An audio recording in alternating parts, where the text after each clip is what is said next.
Hello, hello, and welcome to episode 3 of the Nerds of the North podcast. I am host number 1, Matthew Slacks, and joining me today is host number 2. Nick Axline. And today we're going to be discussing Falcon and the Winter Soldier and its first episode and the goings on in that world moving forward in future episodes and characters. And But before that, we'll be jumping into a little bit of discussion about the Snyder cut of the Justice League movie that just was recently released. So, Nick, I'll let you take us away. Yeah, so full disclosure, I have not yet seen the Snyder cut. Matt has. So what I'm going to do is I'm going to ask Matt a few questions about what he thought of the movie or 4 hour long movie, and also what he thinks is going to be, how this will affect the future DCU and maybe even the movie industry in general. And of course, I'll hop in here because I know you'll want to hear my beautiful sultry tones as well. But let's get started, and I'll try not to use as much as I'm capable of doing. Okay, let's start. So It's Matt. okay. Oh, thank you, Matt. I appreciate that. And then I said so how was this one different than the original Joss Whedon cut that actually got shown in movie theaters? And do you think it was better or worse? I mean, obviously, runtime is drastically different. 2 additional hours of content were added, or largely were there to begin with, and were removed by means of Joss Whedon in the Justice League. Um, Now, in terms of how the movie's different, the 4 hour variant by means of the Snyder cut is um, such a different movie tonally, in that you actually are given a chance to give a shit about any of these characters. Because in the original theatrical cut that we saw from Joss Whedon, they were so busy just jamming action and plot points down your throat that they really didn't take very much time to let us actually bask in the characters very much or get to know them very well. And I think one of the worst victims of that is Cyborg in the theatrical cut. We just didn't get to see much of Cyborg at all, and his character isn't developed very well. And you don't really, at least I know for myself personally, I didn't feel very much empathy towards Victor and his situation because he's introduced as the character. He hates his dad, and agree or disagree with him on that point. Like, he just spends the rest of the movie being kind of moody about that until it comes time to save the day, in which case he's all on board using his new powers, and la-di-da, he does so by the end of the film. Mm-hmm.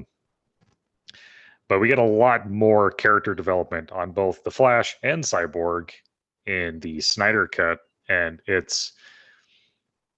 I've heard talk about some complaints about the length of the movie, but most places I've been to, or at least places that I would tend to agree with the critiques of this film, I honestly think there was only maybe roughly half an hour of this movie that could have maybe been cut.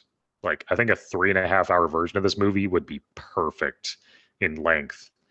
But 4 hours is really not that bad, honestly, in the grand scheme of things, because you're engaged with the movie the entire time.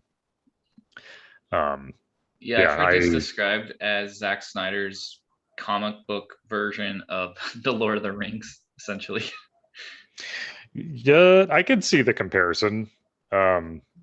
Yeah, because you actually get a chance to really see some of these characters and how they interact, and even some of the interactions with more tertiary characters.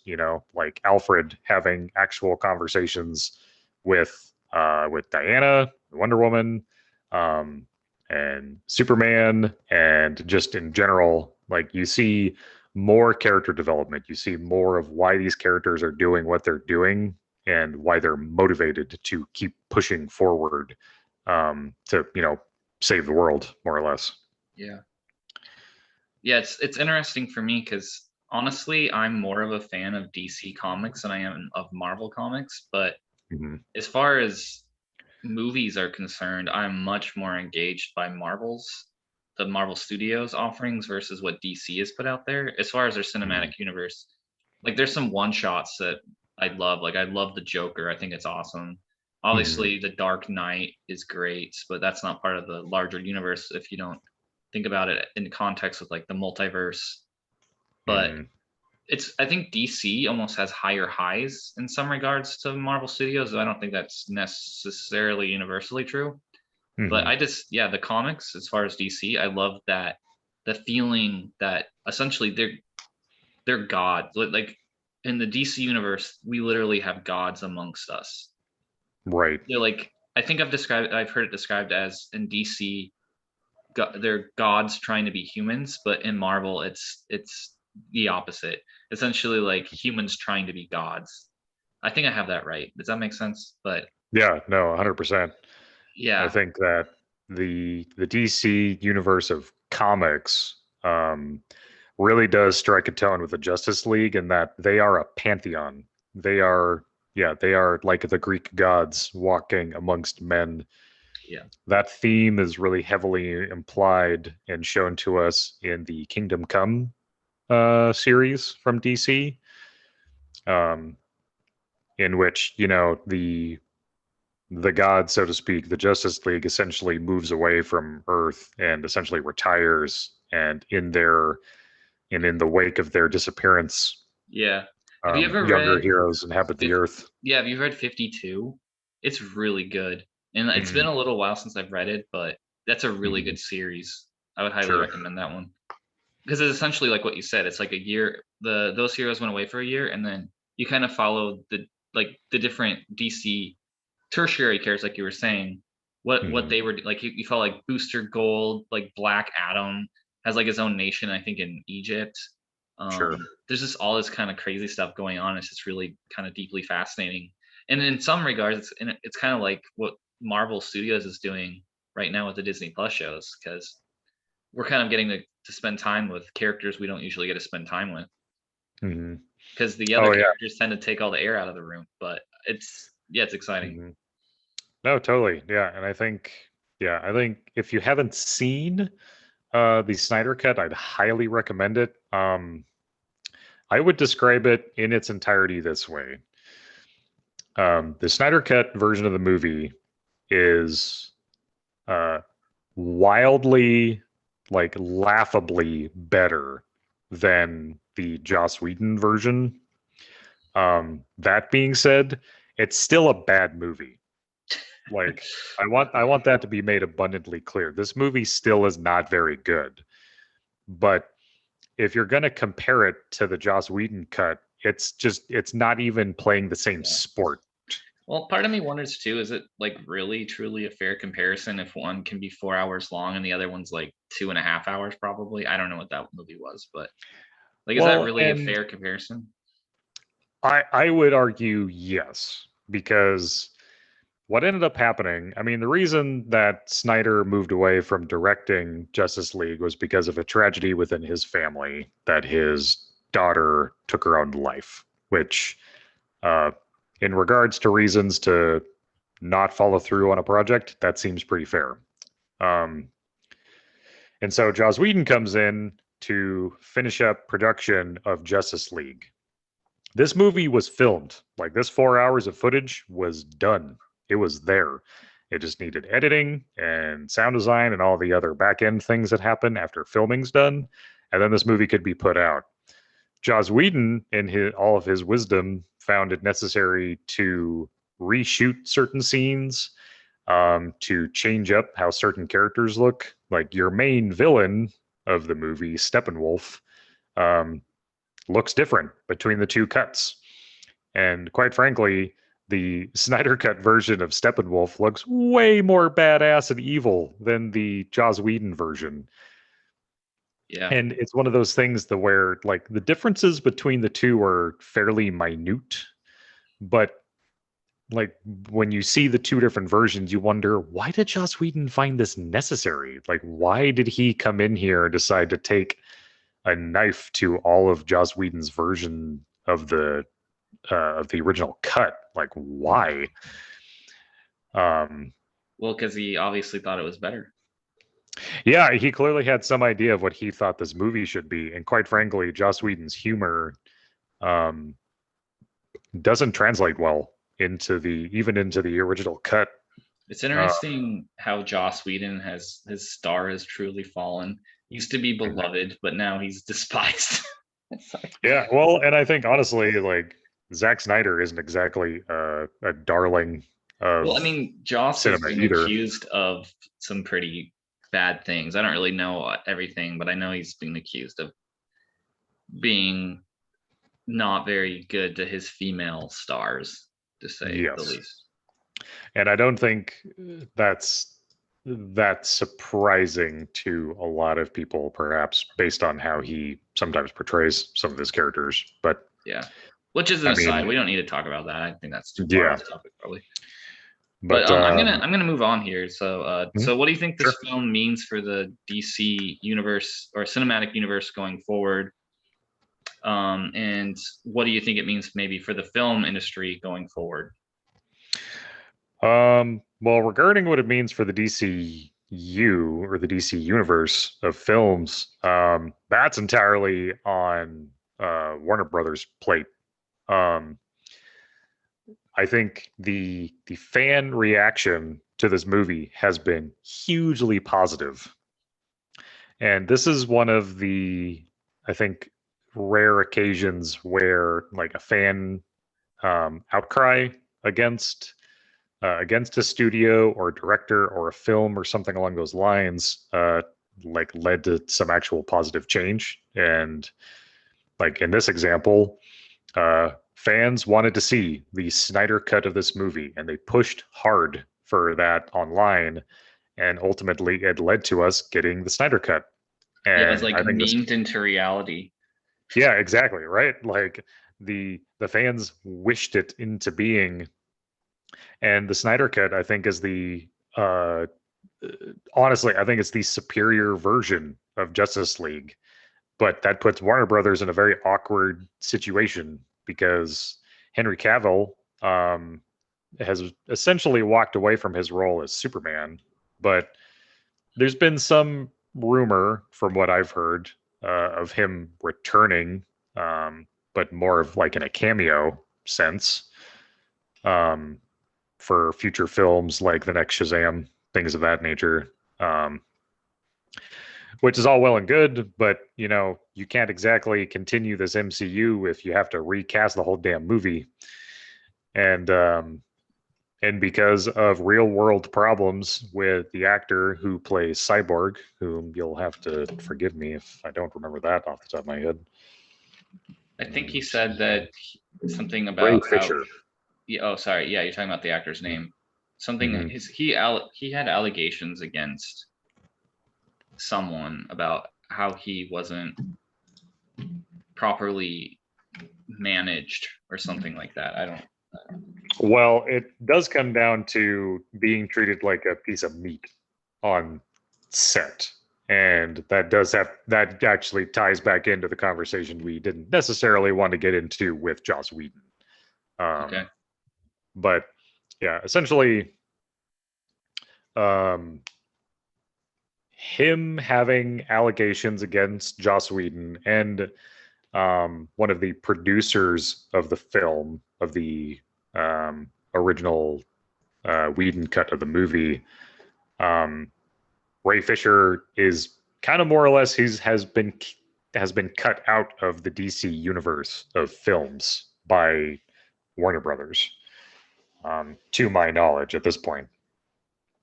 And so you have Henry Cavill as Superman not being there, and you have Ray Fisher not being there any longer as Cyborg. Isn't Ben Affleck out as well?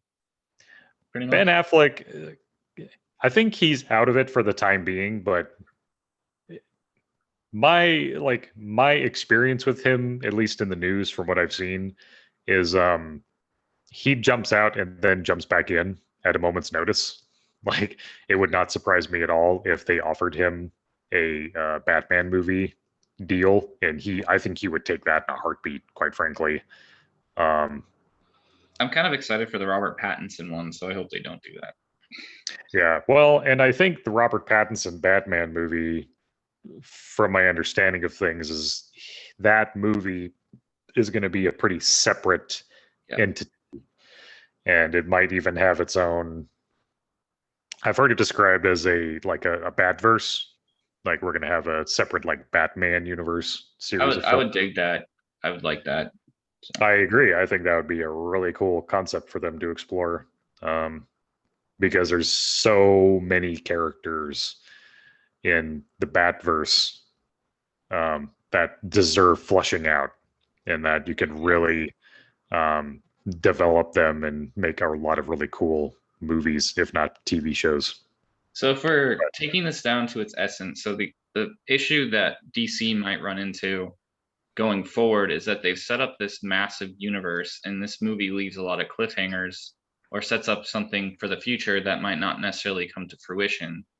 And we don't know how that's going to play out going forward. As far as Mhm. I'm concerned, without having seen the movie yet, I'm fine with them kind of picking and choosing what they want to carry forward. I have no straight up, I don't have like an attachment to anything in the DC universe, Mhm. movie wise at this point. I'm okay with Sure, it sure. burning to the ground.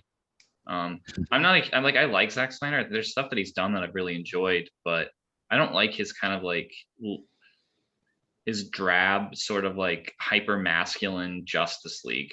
Like I Mhm. want something a little more nuanced and interesting. I'm not saying I think it should be like the Marvel Cinematic Universe, but I'm just not a fan of his overall aesthetic for what he was trying to do.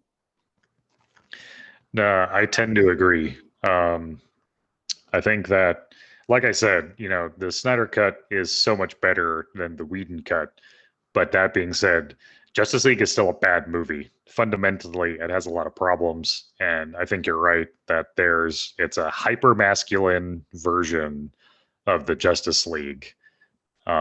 And you can really see that from Snyder's backlog. I mean, if you want to go back a ways, 300, you could make the argument that 300 is like the ultimate masculine movie in a Yeah, lot I of ways. totally would agree with that. That it's weird because I feel like Snyder jumped from Dawn of the Dead to 300. Those movies are so different, but it seems Mhm. like Snyder could have had two like lanes to his career. He could have gone more with like the Dawn of the Dead sort of look, like realistic aspects to it. Mhm.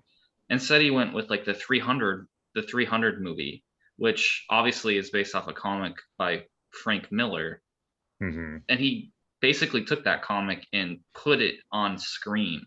He would literally Right. take panels from that comic and film it, and he kind of carried that over to the Batman v Superman, and he sort of weirdly adapted the Dark Knight Returns, but he didn't really adapt it.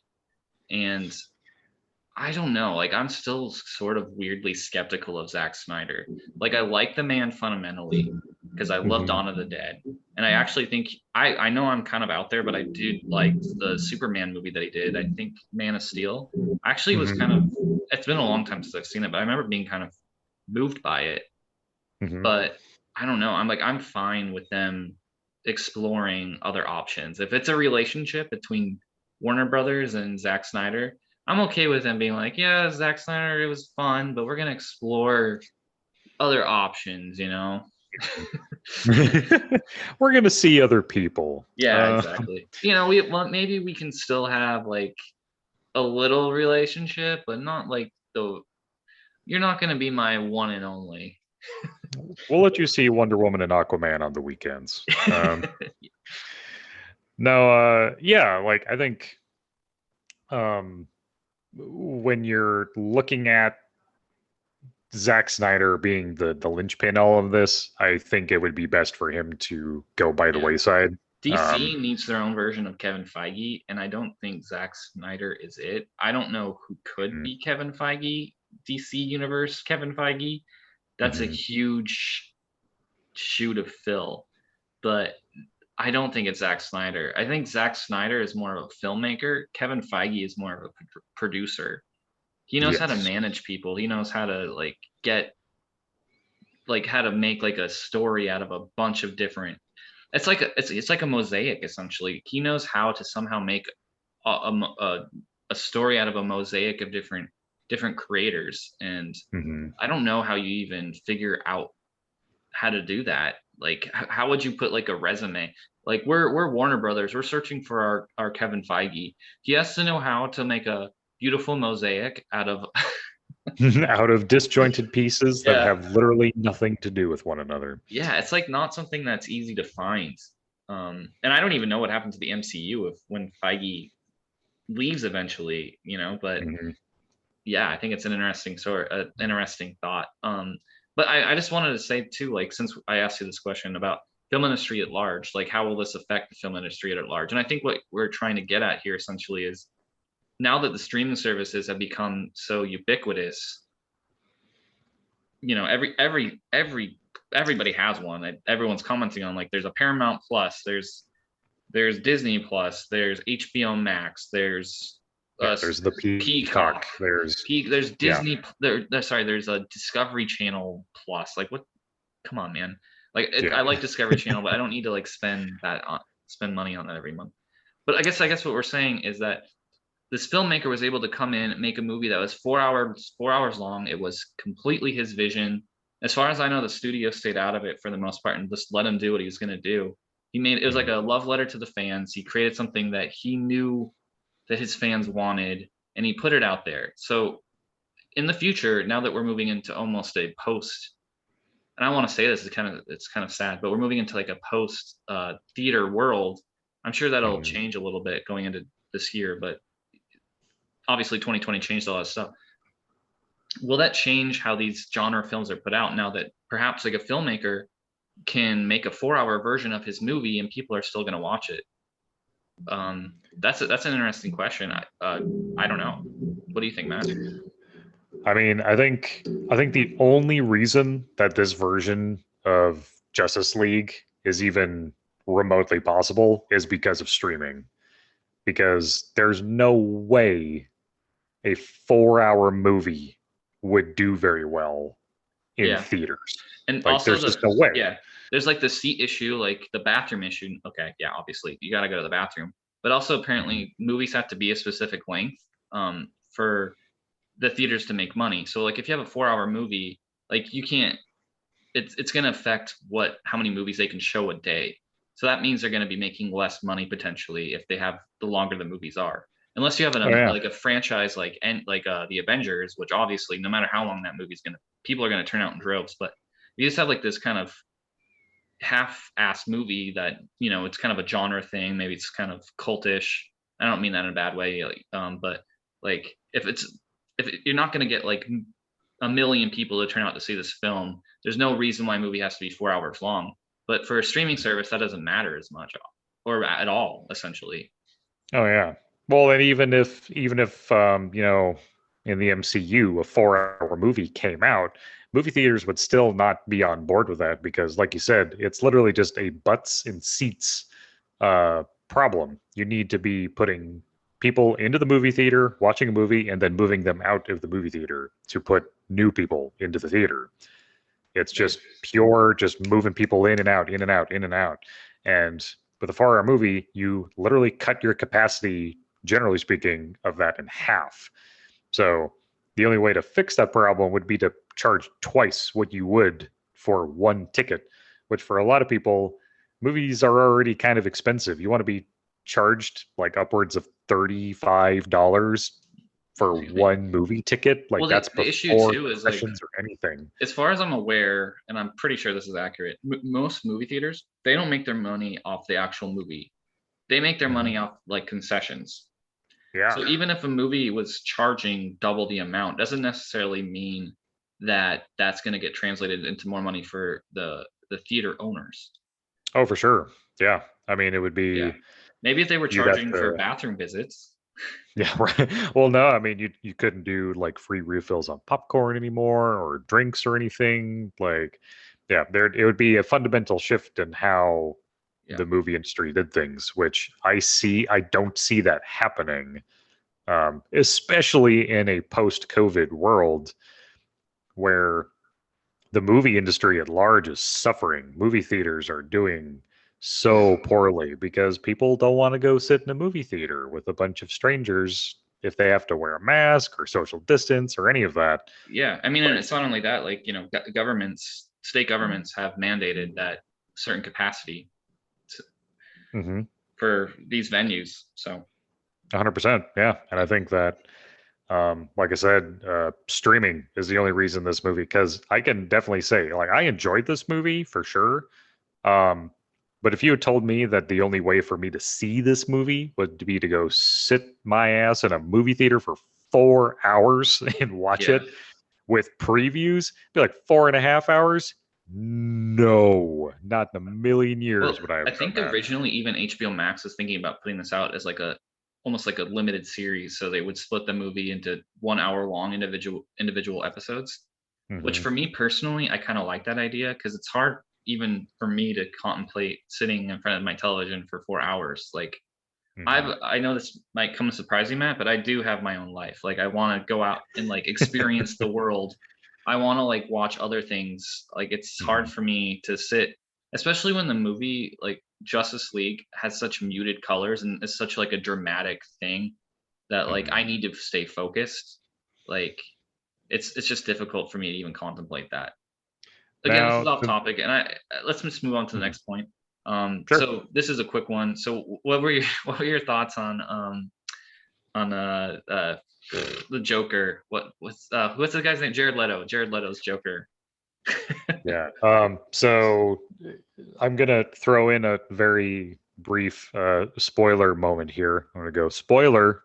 If you don't want to know things you don't want to know, and you haven't seen this movie, I'm gonna say this right now. Okay. So Jared Leto's Joker doesn't show up until literally maybe the last 5 minutes of the movie. And the setup that I was talking about was, you see the reason that the photos of Jared Leto's Joker that have been circulating look so different than the original screen adaptation of Jared Leto's Joker is that it's an entirely different Joker. And that's all I'm going to say about that. Okay, that's fine. Um, but I will say that version of the Joker, I'm way bigger of a fan of this version of the Snyder cut Joker than I am of the Whedon or of the Suicide Squad. DCU's Yeah. Suicide Squad Joker. Um, but you only get a very brief moment with this Joker, and the context of it is very, very different than what most audiences are used to. So, Cool. Well, for time's sake, let's move on to the Falcon and the Winter Soldier. good And plan. yeah, and so like last week, I did prepare a blog for this, so we can kind of go through this a little bit. I don't know how long we need to really spend on this. Maybe we'll keep this one a little bit shorter, actually. We'll find out. Um, Sure. yeah. So essentially what we're gonna do, we're gonna run through a few points with Falcon and the Winter Soldier, and we're gonna just kind of discuss it a little bit. And I'm personally just even before we start this, I do like the show. I'm digging it. I'm excited for it. And I think it's gonna be another winner for Disney Plus and Marvel and Kevin Mhm. Feige. Agreed. Yeah. So I want the first thing I'll point out here, and I don't know how much we need to go into it, but it's interesting. This is set up as kind of like a buddy action drama sort of situation, and I think it's maybe even a comedy. At least that's how the I didn't see that necessarily in this episode, but at least the trailer kind of portrays it as sort of a comedy sort of buddy drama thing between Bucky and Sam. But Hmm. it's interesting on the first episode they don't even cross paths once, Sure. and I wasn't expecting that personally. And you know what? I actually kind of liked it. I thought it was kind of a nice change of pace. And I think it says something about the quality of what they put out that I didn't mind that at all. I thought they did a good job kind of fleshing out the characters, making me care, giving these characters a chance to breathe. Because I think a lot of it's like, especially with Sam, because we did get a lot of time with Bucky in some of these movies, and a lot of the storylines were built around him, never around Sam, obviously. Hmm. But these characters are kind of were overlooked. And especially with Sam's character, it was kind of nice to see him just being able to exist in the MCU, interact with characters without having like he's not the one standing in the background. He's the one, in front of us interacting with, spoiler alert, with like the Iron Patriot, Don Cheadle, Right. which to me is kind of awesome. Like I kind of like that, and I like that they're going in this direction. Um, And I know that Marvel gets some criticism by people saying that all their movies or slash TV shows at this point are kind of the same. They have sort of the same feel. They always kind of like the big action scene. You know what? I kind of agree with that. I kind of don't though, because you see movies like Thor 3 and Winter Soldier. The difference between those films are stark. The only thing they really have in common is they're set in the same universe and they're dealing with superpowered people. They don't feel anything alike. And that's the same exact thing with this and WandaVision. Hmm. They're both dealing with, well, I guess Sam isn't even technically super powered, but they're both dealing with people that are kind of beyond the pale, like with their strengths. I mean, I guess Bucky is super powered, but they don't feel at all the same. They feel totally different. And I like that. I think it, again, we're back to like this mosaic, sort of the fabric of the Marvel universe, like these individual stories kind of coalescing together to create something even bigger than their individual pieces. And I Hmm. think you had something to say too, especially about the discussion between Iron Patriot and uh, and Sam, and what that actually might mean for the universe, the Marvel Cinematic Universe, with that conversation, what them being in the same frame together, just having like a man-to-man conversation, what that actually meant and what that means. Oh yeah. I mean, referencing there was a Variety interview of the director of Falcon and the Winter Soldier, and the director being Carrie Scogland. Forgive my pronunciation if that's not right, but essentially, what they're talking about in this interview is some of the nuances of what they're getting at and what they're talking about in Falcon and the Winter Soldier, and that scene where where Rhodey and Sam are talking, um, they don't really talk about race at all during that scene. But like they're two black men who have been serving for the US government in some capacity for the Stars and Stripes, quote unquote, for quite some time. So it's something that they carry with them, like just who they are. And the conversation being, Rhodey's question to Sam being, well, why didn't you take on the mantle of Captain America? And I think that ultimately ends up being like, the elephant in the room in terms of a question of, it's not just why didn't you become Captain America? Why didn't you become Black Captain America? Like, I think that ultimately ends up being the question, because Mhm. whether that is a responsibility that Sam wants or is interested in, but why he didn't want to take on that responsibility for the culture, is, I think, something that Well, is I worth think exploring. And I think there's definitely some themes going through the show, because you're right. And I just want to say first, I didn't even pick up on that subtext that you're talking about right now when I first viewed it. But I mean, thinking about it now, yeah, there's definitely some of that coming into play here. But I think you're seeing a Sam who he literally says, like, what does he say? And he's like, it's He just not my says that shield. It's, yeah. yeah, the shield feels like it belongs to someone else. And I think there's a bit of like when he says that, it's just not about him. I think it's Hmm. about America at large. Like it doesn't feel like the shield belongs to me. And I don't know if that's Hmm. like saying like maybe from like a black person's perspective, it's like, well, maybe this country doesn't really feel like my country. It just doesn't feel right for someone that looks like me to pick up that Hmm. shield. And I think this show is going to definitely play into that idea. I think Bucky at the end of it, and I don't even think this is a spoiler. I mean, he's gonna become Captain America. I think it's kind Mhm. of building up to that no, like I am worthy of this shield. And I think Mhm. that's the statement Marvel's gonna make with this. No, I would agree. Yeah, I think the show is going to largely be like what ends up happening with Bucky. I mean, I think will be more of a redemption arc for him Yeah, and try to come to terms with, his laundry list of murder victims that he isn't really truly responsible for, but he lives with the memories of every one of those people, like it's being shown yeah, on screen now. It's like yeah. Good Tony segue, asks Matt. if he remembers him, Yeah, and any of his victims, and he remembers all of them. And that flashback sequence we see at the beginning of the episode, from Bucky's perspective, is so telling, and that he wasn't directly responsible for this. Like, this is not something he necessarily even needs to feel responsible for, but he remembers it all the same. And so he's trying to, not only find his place in this world, but mhm, find out who he is and how he wants to handle his own memories and redemption arc. yeah. Well, I know, like And in the blog itself, I literally say that Bucky is almost like a ghost. Like mhm, he's almost like he's kind of invisible to the world right now. Like he doesn't have any mhm. friends really. He's just kind of existing. He is from the past.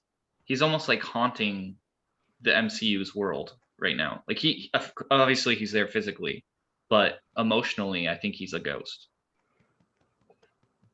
Oh yeah, no, I mean, for what was it, 90 years essentially, he was um, held against his will and forced to kill people for an organization in which he had no relation to, other than that they were using his body for this Mhm. purpose.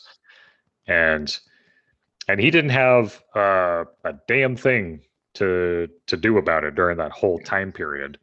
And he essentially has to come to terms with that emotionally for like 90 years worth of emotional turmoil, Right. and how he feels responsible for that, if at Right. all. And I'm kind of getting ahead of myself here, but I do think there's some emotional linkage again by what it means to be a hero these days because it's not black and white. You know, it's Mhm. not like it's morally gray. Like it's not like back in the 1940s what we were presented with, the first Captain America movie where yeah, there's Nazis. There's literally a guy with a red skull. Like he's evil. But as we Right. moved into Winter Soldier, you know, Captain America, Steve Rogers dealt with that with Shield not being the organization that he thought it was.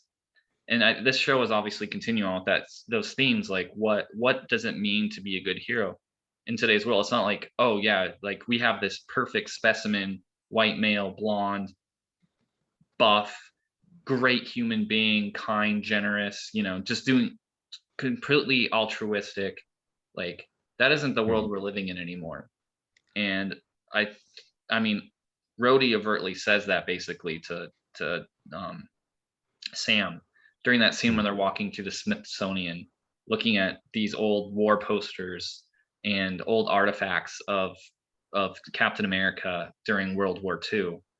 Mhm. Again, I think that's what's happening here. Again, we're seeing kind of like these two characters kind of becoming heroes in a world that isn't quite that black and white. It's morally gray.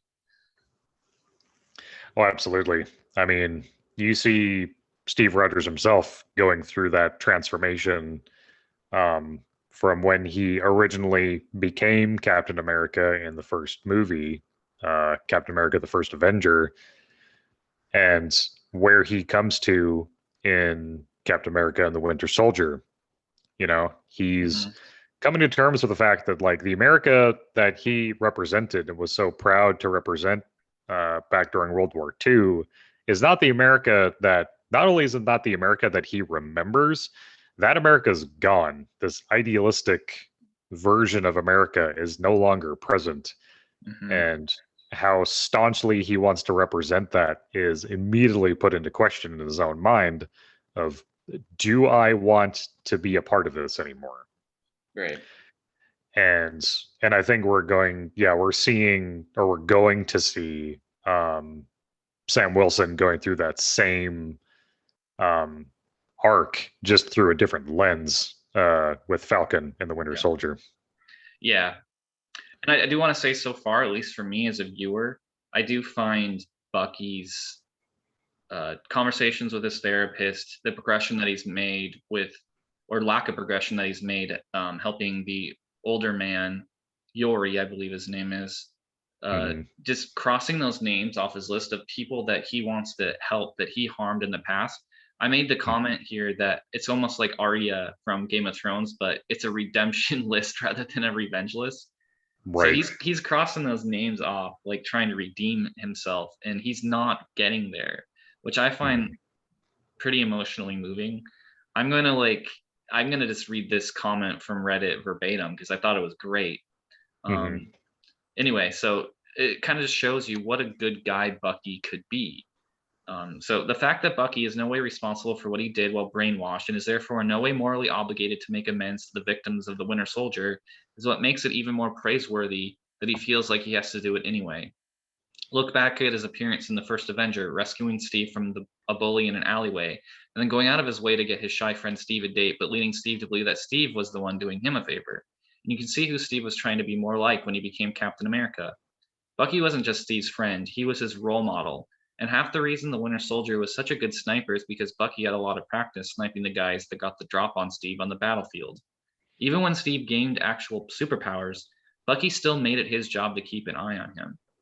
Bucky 100% fits Erskine's bill for a good man. I don't know what Erskine's bill is, or if I'm pronouncing that correctly. But Steve, Erskine is the scientist that gave oh yeah, yeah, yeah. Captain Okay, his gotcha. powers. Yeah. Hmm. Steve found it hard to live in the 21st century, but at least the whole world loved him. It's 10 times harder for Bucky, but Bucky didn't say a word when Steve went back to the past without him. In a way, it's weird that Steve didn't bring him along, which I thought was a good point. And then someone named Connor Callisto Hmm. responded, Bucky was well aware that Steve was going to stay in the past. I'd say the reason he chose to stay was because he knew he had unfinished business. Again, sort of like that ghost sort of feeling. It Hmm. was Steve's time to go, but Bucky felt like there was much for him to do. You know what? I don't know if you've ever seen Lost, but I'm kind of getting like Ben Linus feelings off that comment. Sorry. Sure. No, but yeah, I think it's a really good point that um, Steve had a reason to go back into the past and to live a life that he had otherwise missed out on. Um, the love of his life was something that he left behind over the course of the movies, and but Bucky never really had that. Like, Bucky 100% missed out on his life that he should have been able to live out, but he honestly uh, didn't really have anything to go back for, minus family, but we don't even really hear mention of that Yeah. in any of the movies or anything. So, like, for him personally as a character, he didn't have a reason to go back. I He find just, Bucky really intriguing. Like I just think I Mhm. love that like I'm gonna say this again, bad boy, sad boy. I like that like Yeah. anti-hero kind of like arc. Like I'm like a big Vegeta fan, like I like Piccolo. So Mhm. Yeah, no, like, I think Bucky as a character is very interesting too, because I was really floored by, him knowing full well that, like you said, I think his name is Yuri, the older Asian man that he's right. hanging out with, Yep. um, that he killed his son. He doesn't. He remembers doing it. He wasn't directly responsible for it, though, due to brainwashing, but he still feels the need to seek this person out and to find some kind of redemption. Hmm. And then, uh, going on a date with that bartender, she is explicitly, congratulating him, or putting, give him a pat on the back. It's like, man, what you're doing, hanging out with Yuri. You're so nice. Like, he was really messed up after his son got murdered. And it's like, it's Yeah, like rubbing salt in the wound, and she has no idea what she's right. doing Yeah. to him emotionally. Yeah, that scene where you see Yori in at the restaurant and he's kind of getting emotional. I think of his son liked red beans or something like that. He And liked like, the red bean paste mochi. yeah. Mhm. And you just at that moment I was like, oh crap, like that was his son. Like that's who he killed.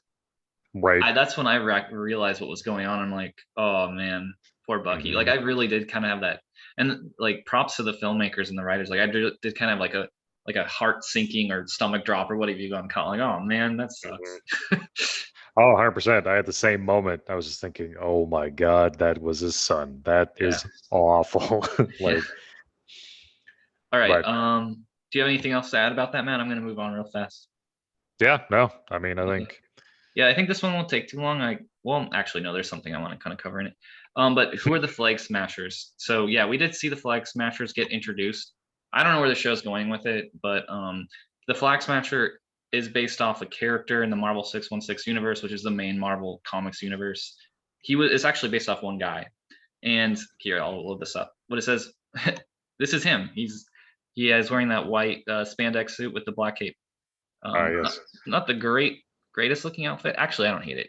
But look, what he's saying is interesting because this I think he was from the 1940s, 50s, 60s. I can't remember. But he says, "What? I'm not a communist. Weren't you people listening? I hate what the Soviet Union stands for as much as I hate what America stands for." So he's anti-nationalistic, and Torres points that out that these people emerged during the blip years when I guess they were looking to dissolve national borders because obviously 50% of the Earth's population disappeared in theory. Mhm. Maybe a little fuzzy numbers there. Who knows? Since it was a whole universe-wide thing on it, I don't know. Sure. But yeah, and so obviously what we have here, looking at this character, and yeah, here's a little blurb on what he is and whatever. But to me, what we're seeing here is yeah, there's going to be a tension here. We have the overtly nationalistic Captain America title versus a group of characters who are not or anti-nationalistic. They don't believe in having nations. Meanwhile, we have a new Captain America announced. I don't want to spoil too much with that, but yeah. So there's obviously going to be some tension played out here, which is kind of exciting. I love that kind of stuff. I'll just go into Mhm. this right now because it's right in front of me, and then we can kind of comment on it. So yeah, so the show kind of opens up, and there was some chatter on Twitter about this actually, about how it was almost like really pro America there at the beginning. It was like, oh, look at what tech we have in the American military, and I almost got like a weird like flashback to like Michael Bay um, action scenes where he like overtly shows off like American military tech because he has some sort of weird relationship with the American military. Right. But I think as the show goes on, and as the show will proceed into the future, I think what really is happening here is they're going to dissect this sort of jingoistic propaganda-like imagery. Mhm. Because at the end of the episode, we see the American military, which basically cons Steve, or sorry, not Steve, Bucky, sorry, Sam into giving that shield over to them and donating it to the Smithsonian. They gave Right. it to Kurt Russell's son, Right. who is a U.S. agent who looks, he's like that kind of, he has like a extremely punchable face, but he kind of he's like a Captain America guy who's like kind of a twisted version. Like even like his ears are like kind of poking out there at the end. Like it's kind of just aggravating even seeing him.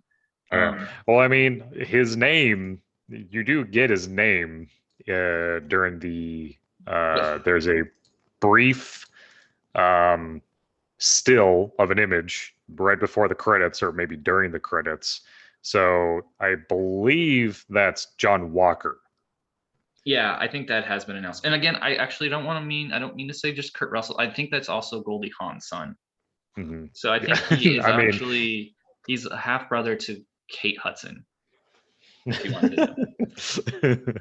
but yeah, like he is literally his moniker in Marvel Cinematic Universe or in Marvel Comics is the U.S. agent, which is essentially the evil Captain America.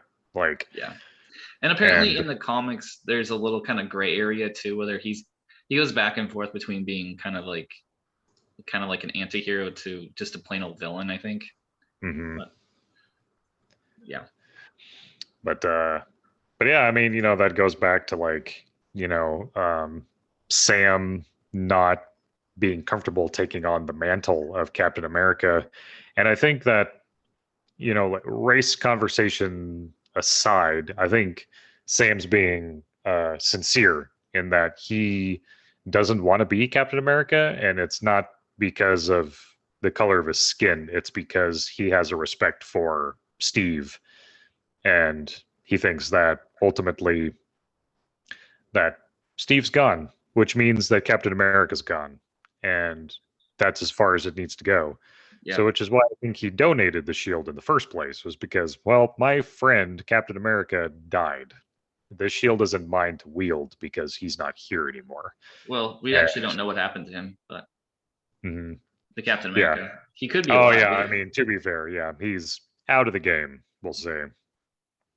But yeah, like, but now I feel like his hand's being forced in a way, um, with Right. this U.S. agent character, with John Walker being introduced, and just how wildly infuriating that must feel for a number of different reasons. Like, Yeah. um, I'm really excited to see how they tackle that moving forward. Well, I think again, and I know I brought this up before, but I really do think what this show is saying right now is like, what does it mean to be Captain America in the 21st century? Hmm. Like, is it to represent your country? Like, what does that mean? Like, like, just because you were born someplace, does that mean you're supposed to represent their ideals? Like, what is Captain America? Is it to look like, like Steve Rogers, to be kind of the traditional 1940s looking, like, perfect male, Right. almost Aryan, kind of weirdly contradictory there. Oh yeah, Um, no, 100%. yeah, and Like, so, and what does it even mean to be a superhero like right now? Like, what does that mean? Like, what does that mean for everyone around the world? Like, is it just to be like a great person, or is it to look like one? Like, what is exactly does that mean? oh yeah, no, I think it's gonna, because I think you're 100% right that the broadly what it means to be Captain America is going to be, put up to question, because Steve knew exactly what it was to be Captain America, but that's because he was Captain America, you know.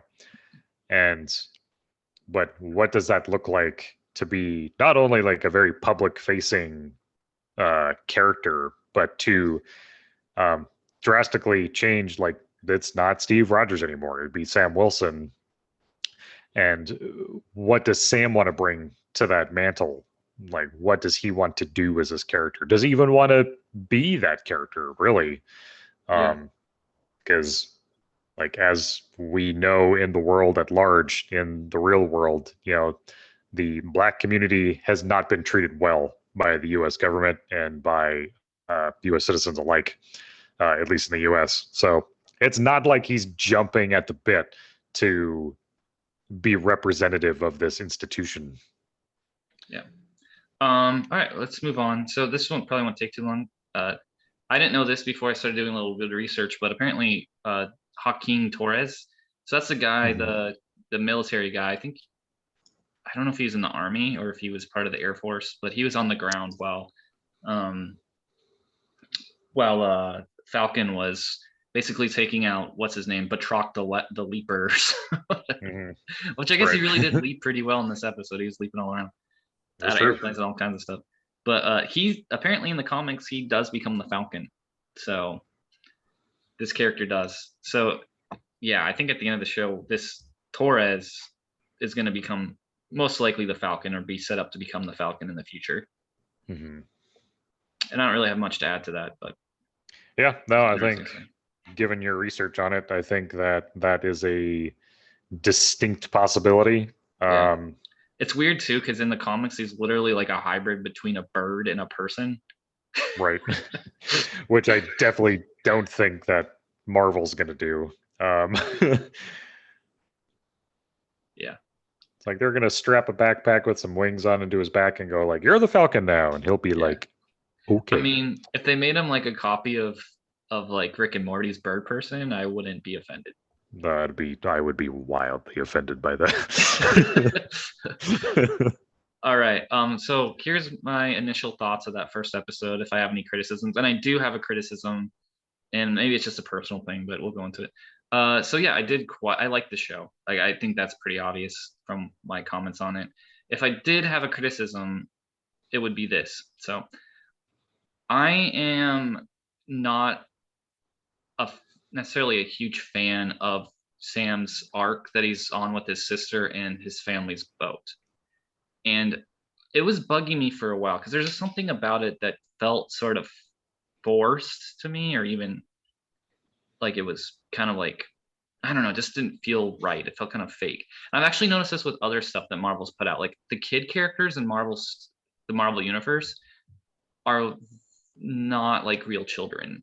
They're kind of Mhm. like Disney-fied kids where they're just kind of these sweethearts that are just are so excited to be here. But but Sam's sister, I think, suffers from sort of the same thing. She is like a perfect person. She has no flaws. Nothing that she does, like she's has perfect kids. She has a perfect house, which doesn't make sense to me. Like that house looked nice. I'm sorry, but if you are supporting Mhm. two kids and you're not making an income, I don't understand how you're living there like that. Um, in reality, these kids would most likely be little entitled, little horrifying little monsters, like all children tend to be. I'm sorry, it's true. She would not be living in a nice house. She'd probably be living in an overpriced apartment. I mean, that's just America these days, though I'm not taking into account how half of America disappeared, but I assume that's still Mhm. the way that it's would be. I mean, she probably has a mother's little helper prescription drug addiction. Like, what about the opioid epidemic, Marvel? Come on. And like, and I'll say this too. This is a stupid criticism, but I mean, I worked in a credit union for a long time. That loan should have been done online. I'm sorry, that's just the way things work these days. They would probably have gone in and been. They probably would have been declined online. They could have gone in, I guess, but I don't know. I was a little skeptical there, and they should have gone to a credit union too. I mean, come on, man, come on, Sam. Why are you supporting the banking system? Come on, dude. But that's not what I mean. I'm sorry. I'm just joking around here. But I guess what I'm saying is that I'm just kind of I the show's playing around with this morally gray world that we're living in, and Mhm. how like the real nemesis these days a lot of times is like something really simple little things like quiet desperation, or a husband passing away unexpectedly, or not being able to make it in this like bubble economy we're living in, where we got these elites up high, we got this military industrial complex. Like nothing makes sense. We're all just barely making it by unless you're like on the upper top part of society. And I feel like the show, by kind of punting the ball and not really showing what Sam's sister would probably be going through in the real world, where she probably would be living in an apartment complex and actually be suffering, and like I don't know. I kind of felt like it was fake and then forced, and I didn't really dig it. And if there was a weak part of the episode, to me, that was it. I still like his overall storyline, obviously, but I just Mhm. kind of felt like it was Disneyfied in that way, like Disneyfied. It was Marvel took it to an unthreatening place. They took it to an unreal place. And if you're going to be presenting these themes and concepts in a show like this, I don't feel like it's fair to punt the ball like that. I think you should actually. I mean, I'm not saying go like full on Daredevil with it, or the Boys, but The Boys does exist out there. And there is a version of this show, which is The Boys, that tackles a lot of these same themes. And I want this show to take that ball and run with it. I want them to say something. I want them to go beyond The Boys, or say something new than The Boys, what The Boys is saying right now. And Mhm. I like it, obviously, but I am a little scared that Marvel will be afraid to take it to the place that I would like to see it go. Well, I mean, regarding the whole storyline with Sam's sister and the boat, I mean, regarding the house, we don't know like what things were left to Sam and his sister with the passing of their parents. Um, and then in addition to that, where exactly the father of the children, where he might be playing into all of this either. Um, he could be gone. And that could have been their house, and perhaps um, he left that to them. or perhaps he's still around but is not involved. Yeah. Some sort of I mean, Matt, uh, child. you're like Mhm, totally right, and I agree. Like you could explain everything away. It just mhm, doesn't seem real to me. It felt fake. mhm. Sorry. Sorry. Sure. No, I mean, yeah, we can 100% disagree there. I Yeah. mean, I think, but I think ultimately, like, what the whole storyline with, or at least with this beat in the show regarding Sam, his sister, in the boat is, I mean, what this means for Sam personally about uh, getting rid of this family heirloom, in that it apparently doesn't function very well anymore. But this boat, like whether or not they want to get rid of it, Sam's sister, she's been dealing with this responsibility the entire time that he was gone, when everyone was gone. And like Sam didn't see what it was like day to day to be dealing with these problems. And so she's done with it. She wants to be done with this and just move on with her life. Whereas Sam wants to hold on to it because it had something to do with their parents, that they grew up on this vessel. And but ultimately, like that whole scene with the bank, I think that leads back into what we were talking about earlier, was like with Rhodey and Sam in the museum. You know, Sam's sister even brings up their race during the course of that conversation with the bank teller, or with their loan officer. And that ultimately, like, they feel that they aren't being given a fair shake because of the color of their skin. Now, how much that actually played into that scene, I'm not entirely sure, but Yeah. the guy definitely seemed way more interested in trying to get a photo with Falcon than he did in trying to help them get a deal worked out in which they could actually walk out of there with a loan under their belt. Yeah. And you know what? Even like thinking about the scene, it does play into the themes I was discussing above about like just the economy the way it is right now and how hard it is to get by. But even when Mm-hmm. we're discussing this, like a lot of this just seems so far outside the show's overall themes. And maybe that's something that I'm having issues with too. It just seems Mm-hmm. that I don't know. But I do like seeing that world that Falcon inhabits and what how he exists in this world. I think that's really fascinating. So, and I don't want to prejudge it before this thing has a chance to play out. I'm just concerned that the storyline will be Disneyfied.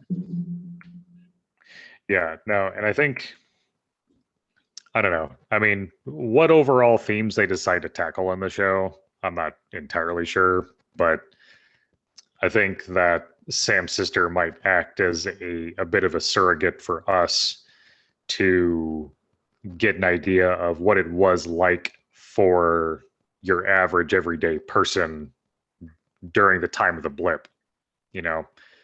Um, so that may be why she's in the show, for that purpose, is to provide that lens for us to see, like, oh, this is what was going on, and she had these hardships to deal with. And because making a movie or a show out of just that probably wouldn't be that compelling of television, but seeing how that plays out in relation to her brother, the Falcon, um, and how he doesn't know. He just doesn't have the same experience that she did. And so maybe that's where they're going with that character, is trying to move it in a direction of, this is what it was like, and we're going to display it this way. Because, yeah, I don't think an entire show about, um, I don't know, the blipless, is that what they'd be called? Yeah. but Yeah, I mean, I did uh, actually one thing I did like was when they were at the dock or wherever they were mhm, at and there was a bunch of other I want to say this diplomatically, other people in the community, and they were all black. And I actually kind mhm, of appreciated that, seeing the world through that lens versus your typical superhero world where it's just a multicultural mix of different people right. in a crowd. But I kind of like the realism that showed that, like, yeah, if you're in on the stock, you're probably not going to see many white dudes walking around. It's mostly going to be people of color, and I did kind of Mhm, appreciate the realism there. And I think maybe that's what sort of put me on this path where I'm like, I kind of want to see what a real world person would have gone through with this. Like I just think it was too perfect. Like she was just this perfect person, and I know that's probably not true, but it just felt like it. I don't want to like repeat myself constantly. It just felt a little forced to me, like something Hmm. off like a Hallmark card or something. Sure. Yeah, there was a scene where they're on the boat and they got this like look up into like the I don't know boat terms very well, but like there's like Hmm. sunlight coming through like the sails of the boat and all that stuff, and like it just Hmm. looked too perfect. I don't know. Sure.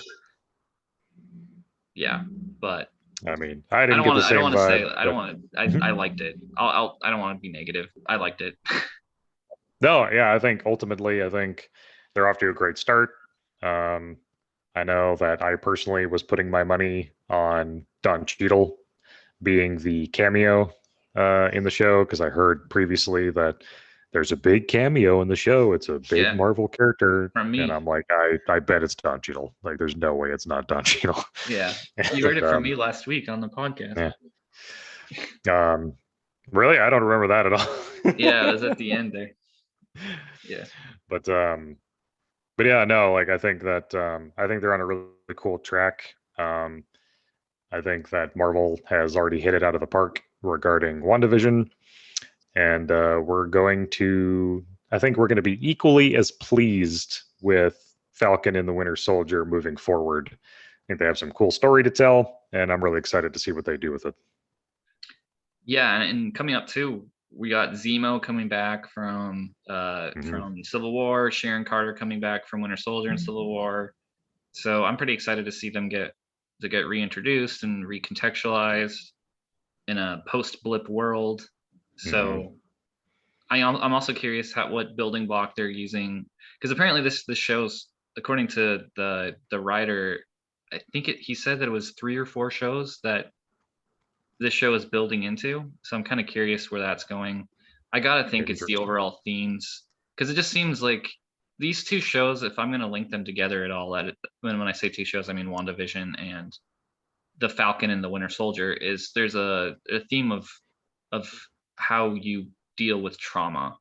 And we see that Hmm. both with the Winter Soldier and Wanda, which Sure. interestingly they both start with W. That popped out at me in the moment. Yeah. And I mean, even Sam, and he's dealing with trauma too. He lost his I don't know if it was his best friend, but his friend with Steve, and Hmm. obviously he was gone for 5 years, and his nephews have grown into young men. So that Hmm. has to be yeah, pretty crazy for him. I mean, Hmm. poor Bucky. He was basically out of it for 90 plus years. Then he got blipped away for another 5. So that had to be kind of another Right. Yeah. As another if he thing. wasn't more, any more out of touch with the world. He was also blipped. So, Yeah. Um, but yeah, so I'm excited to see where this goes, and hmm. I do hope those themes get pushed out, and like by the end of it, the show has made some sort of definitive statement. At, even for the MCU going forward, like I do want them to say something big and dramatic. I'm not saying the show should like should be the exclamation point on the entire cinematic universe, but I do want them to say something interesting, and I think they are just from watching this first episode. And going forward, I think that's how I'm going to be judging this show based on what I wrote here. I do want to see them build those themes out and how they're going to play out those themes and what they're going to eventually end up saying.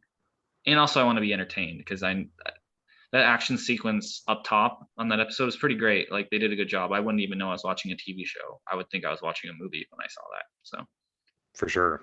yeah, Yeah, no, I'm excited to see, like you said, with Zemo, Sharon Carter, um, and just yeah, where we move forward from here. I think we only have uh, only upward momentum to follow in all of this. Marvel's been killing it.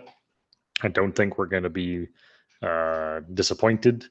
And yeah, I think moving forward, it's going to be really cool to see what they do with these characters, at least to set it up for the future films. yeah, yeah. I'm almost a little concerned in a way because they're setting up all these kind of cool characters, but I hope they actually get to use them. in compelling ways. I'm sure they will. I trust Feige. Oh yeah, in Feige we trust. Yeah, more than Zack Snyder. Yeah, yes, markedly more than Zack Snyder. Or Joss Whedon, for what it's worth. But yes, indeed, him even worse. yeah. All right. Well, I think that wraps up our discussion today for the Nerds of the North podcast. Wouldn't you say, Nick? Yeah, that's a good place to end it, I think. All right. Well, I would like to thank everyone for joining us today on this third episode of the Nerds of the North podcast.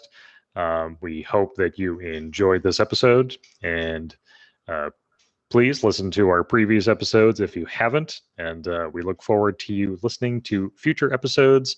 We'll be trying to keep a consistent upload schedule going on in the near future. Thank you very much. And this is the Nerds of the North signing off. Yeah. Thank you, everyone. I appreciate everyone who took the time to listen to this. Bye, guys.